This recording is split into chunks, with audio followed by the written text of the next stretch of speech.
दोस्तों, भगवान विष्णु के 10 अवतारों की कथा से हम सभी भलीभांति परिचित हैं। लेकिन क्या आप जानते हैं, शिवजी ने भी एक अवतार लिया था जिसका नाम था वृषभ अवतार।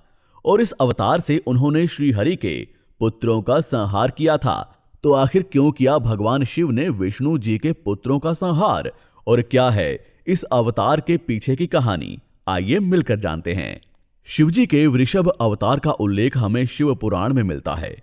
तो इस कहानी के अनुसार समुद्र मंथन के समय देवों और दानवों के बीच अमृत के लिए भारी जंग छिड़ी थी। उसी समय भगवान श्री हरि ने मोहिनी का रूप धारण किया था। ऐसा माना जाता है कि उनका मोहिनी रूप इतना आकर्षक था कि उसे देखकर कोई भी उन पर मोहित हो जाए। भगवान श्री हरि ने इसी मोहिनी के रूप के सहारे दानवों को अमृत की जगह साधारण जल पिला दिया। दानवों को लगा कि उन्होंने अमृत पी लिया है, इसलिए वो बहुत ही खुश हो गए थे। लेकिन जब उन्हें इस छल के बारे में पता चला, तब वो बहुत क्रोधित हो गए और उन्होंने देवताओं पर आक्रमण कर दिया। लेकिन श्री हरि ने देवताओं को बचा लिया और दानवों का संहार किया।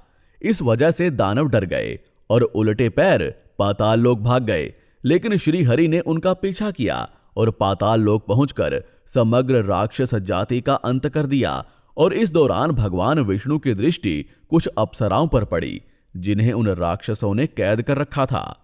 भगवान विष्णु ने उन सभी को उस कैद से मुक्त करवाया। अब रोचक बात यह है कि जिन अप्सराओं को भगवान विष्णु ने मुक्त करवाया था, वो सभी शिव जी की भक्त थी, जिन्होंने भगवान शिव से विष्णु जी को उनका स्वामी बनाने का वरदान मांगा था।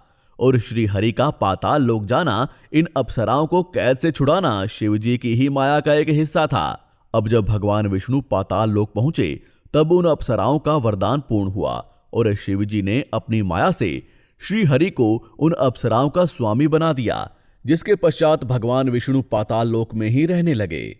कुछ समय पश्चात इन अप्सराओं ने विष्णु जी के पुत्रों को जन्म दिया, लेकिन ये पुत्र आसुरी प्रवृत्ति के थे। और जब ये लोग बड़े हुए, तब उन्होंने तीनों लोकों पर अत्याचार करना आरंभ कर दिया।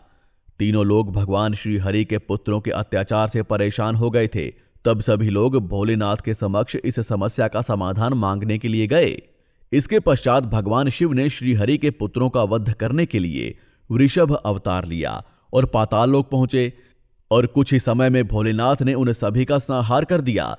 लेकिन जब यह बात श्री हरि को पता चली कि उनके पुत्रों को एक बैल ने मार डाला है, तब वो बहुत क्रोधित हुए और वृषभ का संहार करने के लिए उसके पीछे दौड़ पड़े। दोनों के बीच काफी समय तक युद्ध हुआ, लेकिन दोनों ही देवता थे, इसलिए किसी एक का विजय होना असंभव था। भगवान विष्णु को तब आभास हुआ कि ये कोई साधारण बैल नहीं, बल्कि भगवान शिव का अवतार हैं। और उन्होंने तुरंत अपने हथियार त्याग दिए और भगवान शिव की स्तुति करने लगे। उन्होंने भगवान शिव से युद्ध के लिए क्षमा याचना की। इसके पश्चात श्री हरि वैकुंठ धाम और भोलेनाथ कैलाश चले गए। तो मित्रों, ये थी भगवान शिव के वृषभ अवतार की कथा। तो आपको ये कथा कैसी लगी, हमें जरूर बताएं। और वीडियो अच्छी लगी हो तो इसे लाइक और शेयर जरूर करें।